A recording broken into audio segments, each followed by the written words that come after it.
જે કરો તે બેસ્ટ કરો. 400 રૂપિયામાં હોટલમાં વેઇટરની નોકરી કરી 3 વર્ષ.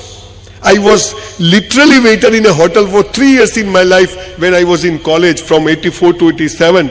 બ્રાહ્મણનો છોકરો છું, સંડાસ બાથરૂમ સાફ કર્યા છે બોસ, બસ સ્ટેન્ડ પર બૂટ પોલિશ કરી છે, ઝેરોક્સો કાઢી છે, જીપો કરી છે, જીપો ચલાવીએ. કોઈ કામ નાનું નથી હોતું, પણ હાવ નવરા બેસી રહેવું ને એ સૌથી નાનું કામ હોય છે. કંઈક કરો બોસ, બેસી ના રહેશો. 400 રૂપિયામાં હું 4000નું કામ કરતો હતો વેઇટરની નોકરીમાં. મારી સાથે 4 વેઇટર હતા, એ 3 જણા, હજી એક ડ્રાઈવર છે, એક વેઇટર છે ને એક ગુજરી ગયો, અને હું તમારી સામે ઉભો છું.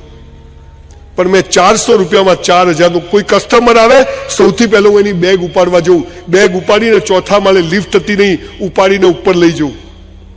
કોઈ ચાનો ઓર્ડર આપે, સૌથી પહેલો ચા આપવા જઉં. કોઈ બી કસ્ટમર, સંજય ક્યાં છે, પેલો છોકરો ક્યાં છે? 400 રૂપિયામાં 4000નું કામ કર્યું. 3600 રૂપિયા ભગવાનના ત્યાં જમા થાય કે ના થાય? આજે 30 વર્ષે મારી પોતાની મસ્ત હોટલ છે બોસ. આ ઈશ્વરનો જાદુ છે. કરેલું બેકાર જતું.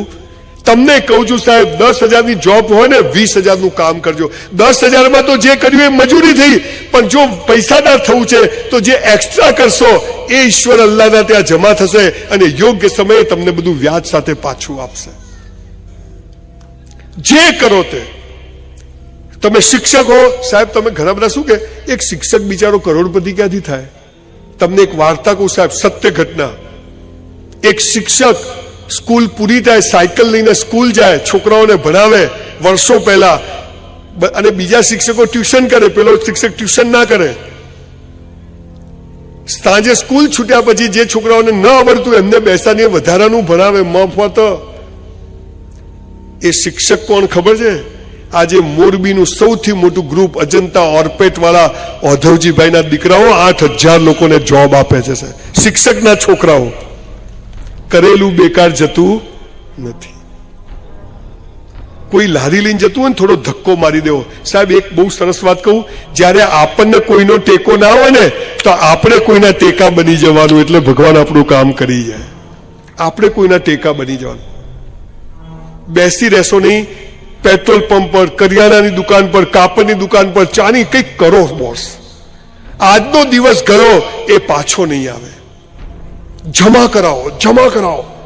એક દિવસ આવશે કે ભગવાન કેલા આનું જમા થયું છે, આને આપો, અને જેને આપણે નસીબ કહીએ છીએ.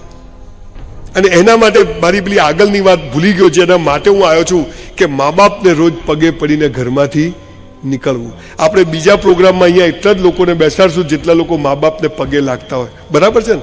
તો શું કરવું પડે? 2 હાથ ઊંચા રાખીને આજે આપણે મા બાપને પગે લાગવા નક્કી કરી દઈએ. હે, ચલો સાહેબ કરો ઊંચો હાથ. ભાઈ ફોટા પાડી લેજો, જલ્દી વિડીયો આ ઉતારો ભાઈ. ભૂલો ભલે બીજું બધું, મા બાપને ભૂલશો નહીં, અગણિત છે ઉપકાર એના, એને વિસરશ. વાહ ભાઈ વાહ, ઉનામાં તો જોરદાર પ્રગતિ થવાની છે. જે કરો તે, અને પગે લાગો તો બિલકુલ પગે લાગજો પાછા.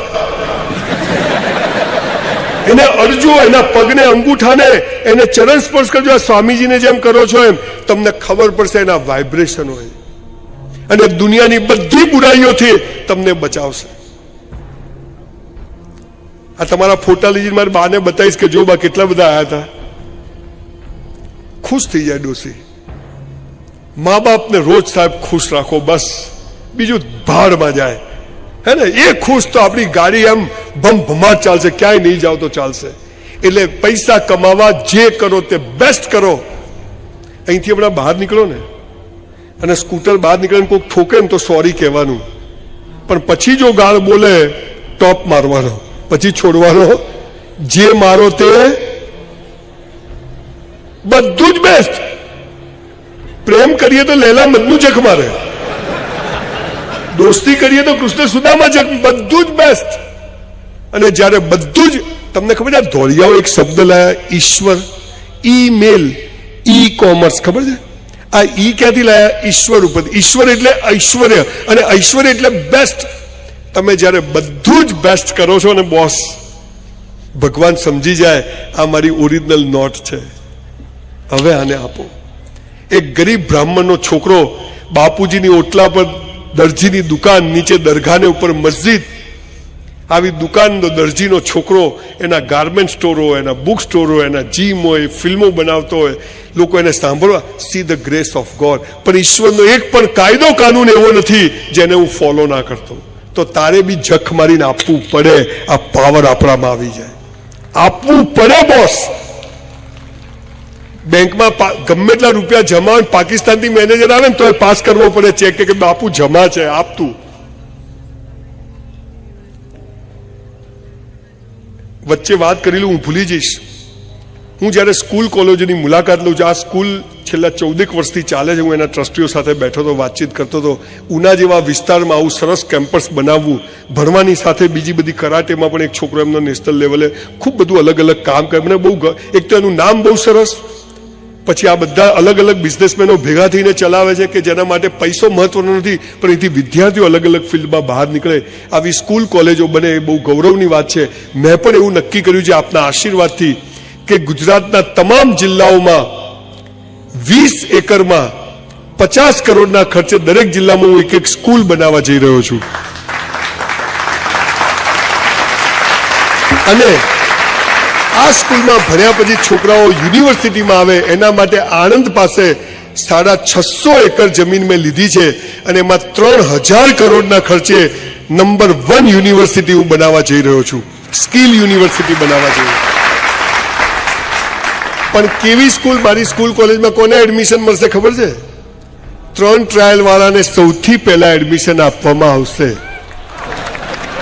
પછી 35%, 36%, 37%, 50% એડમિશન ક્લોઝ. 90% ફોર્મ નહીં મળે હો ભાઈ. તમે વિવેકાનંદમાં જાઓ. કેમ કે હોશિયાર જરૂરી છે સાહેબ. ડોક્ટર, એન્જિનિયર, ચાર્ટર્ડ એકાઉન્ટન્ટ આ સમાજનું ગૌરવ છે. અને અમે લોકો જે 30 વર્ષમાં મેળવ્યું, તમે ભણવામાં હોશિયાર હશો તો 10 વર્ષમાં મેળવી શકશો. પણ 35% આવે એનો મતલબ એમ નથી કે અમે ડફોડ છીએ, પિસ્તોલ છીએ. અમારામાં સ્કિલ જુદી છે.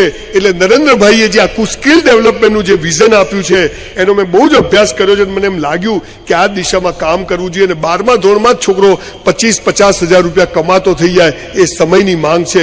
આવું શિક્ષણ આપણે આપવું જોઈએ. અને આવી સ્કૂલ યુનિવર્સિટીઓ બનાવી છે જેમાં આપનો સહયોગ જોઈશે. તમારા જિલ્લામાં પણ એક સ્કૂલ બનાવી છે, તમારો સહયોગ માંગવા આવીશ. એનો સમય આવશે ત્યારે. પણ તમને ખ્યાલ હોય કે ભાઈ આ ટાલીઓ શું કરવાનો છે. પણ જે કરવી છે તે કેવી કરવી છે? બેસ્ટ કરવી. મારે તમને નથી ભણાવવું, તમારે શું ભણવું છે એ હું તમને ભણાવીશ.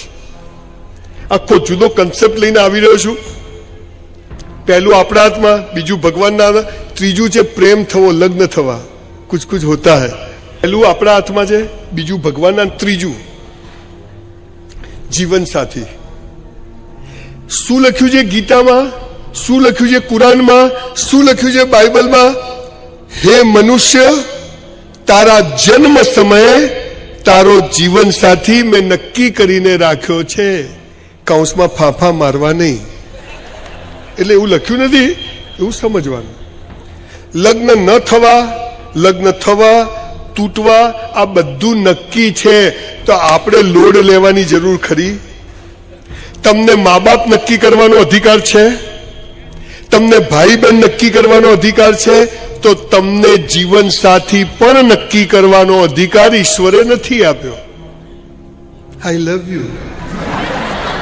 કેમ દેખાતા નથી? મોગવા વાળા વધી ગયા છે. ક્યાંથી દેખાય?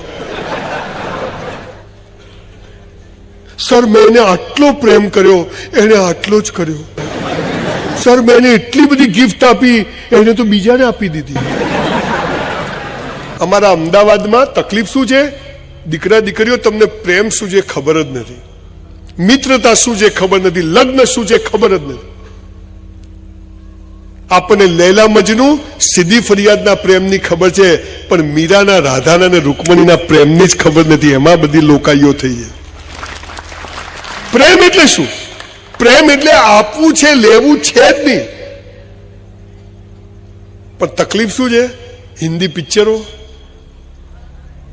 શરૂ થાય, છોકરી જતી હોય, છોકરો જતો હોય, ઘંટડીઓ વાગવા મળે, પ્રેમ થઈ જાય. બગીચામાં જાય, ગીતો ગાવાનું ચાલુ, કહો ના પ્યાર હે. સાહેબ હું ને મારી વાઈફ લગ્ન પહેલા 50 વાર બગીચામાં ગયા, એક ગીત યાદ ના આવ્યું. બોલો બોલો હાલો આને આવે આપણને કેમ નહીં આવતું? ઉલ્લુ બનાવવાના ધંધા. ઇન્ટરવેલ સુધીમાં તો છોકરી છોકરાને પ્રેમ થઈ જાય, ગળા ડૂબ પ્રેમ થઈ જાય. ઇન્ટરવેલ પછી છોકરીના પપ્પાને ખબર પડે કે આને વીરુ જોડે ચક્કર છે. કહા જા રહી હો, મુझे જાને દો. નહીં, ઢીસ દઈને રૂમમાં હે છોકરી બંધ કરી દે દરવાજો. અને છોકરીનો બાપા હોય એટલે ગુંડા તો રાખતા જ હોય, એ બી સાઉથના જ હોય. છોકરાને ઉઠાવે